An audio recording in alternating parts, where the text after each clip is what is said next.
It is February 11, 2025, and I wanted to do a quick update on the meeting of the Board of Trustees for the Cincinnati Railway Trust Fund, or Trust, I think is what they call it now.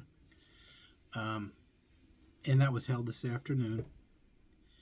And I posted the agenda yesterday on my Facebook page. But the interesting agenda item, for me at least, the most relevant to what I went there to talk about, was agenda item number 7. And that is discussion frequency of city updates regarding use of funds. Well, seeing that was very encouraging. And as it turns out, what I approached or what I spoke to the board about was whether they're going to consider the capacity of the city to actually use the money that they get from the trust fund. In other words, are they going to gauge the level of funding before they make another installment on the trust fund money? They're going to they've decided in their November meeting, I think, to disperse, no, I think it was September meeting, they're going to disperse $56 million to the city beginning July 1, which is the beginning of the city's fiscal year. And they're going to make those that $56 million in four quarterly installments. So my question is, are you going to monitor and gauge the amount of money that the city is using?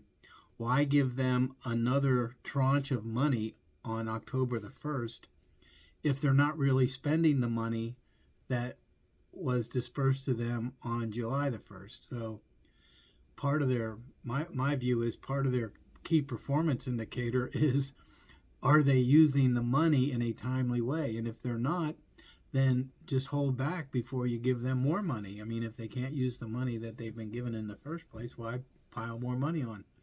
And I actually think I did have a conversation with the chairman, and it did come up during the meeting, but I think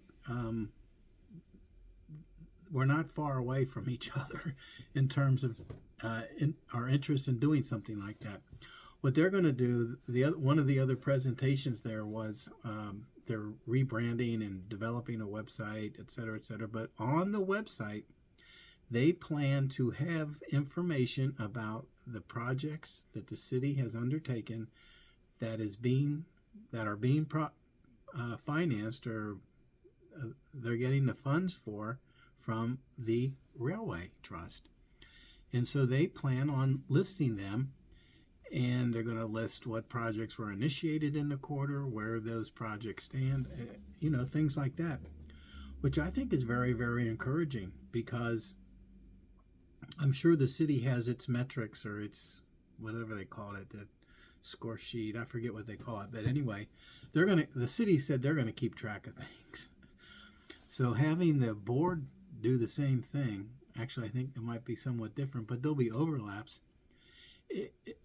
Having the board also keep track or monitor the progress of these projects, it does two things in my mind. One is it puts pressure on the city not to fudge their numbers, because you've got somebody else over here also keeping the numbers. So that's the number one benefit.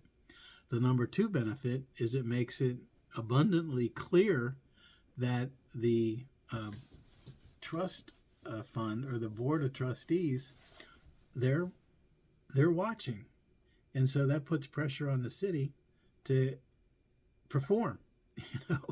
If nobody was watching, if the trust fund board of trustees didn't really care, the city certainly wouldn't care a lot about what we thought. So I think that's good. That'll put pressure on the city to get these projects underway and get them going and get them done. I mean, that's the whole point. So I actually thought that was very, very encouraging. And I also spoke to someone with the city afterwards, and uh, they agree that this idea of spending all this money is a challenge to the city. So we'll see what happens. Maybe maybe the first year or so it might be rough going for the city to keep up and get these things done, but maybe they'll improve over time. We'll just have to see. But it's good that uh, the Board of Trustees has taken that position, because during the campaign it sounded like they really weren't interested in overseeing what happens with the money once they send it out the door. So I think they have come around and agree that part of their job is to keep track of what happens with the money. So I thought that was very good. The investment firm for the trust reported out, and everything was rosy. They tinkered with the investment policy a little bit, not too much. But they reported that the balance of the trust fund is just under 1.7 billion. Of course, we started with 1.6 billion. So they claim that the trust fund has grown by almost let's see, what would that be? $100 million, from 6.8 to 1.6 to 1.7. Yeah, that's $100 million. So that's good, I guess. And 56 million of that is earmarked to send to the city, like I said, in those 4 quarterly tranches. So that was encouraging, and I think that's probably all that I've got to report about that meeting. But it was somewhat encouraging. So till next time.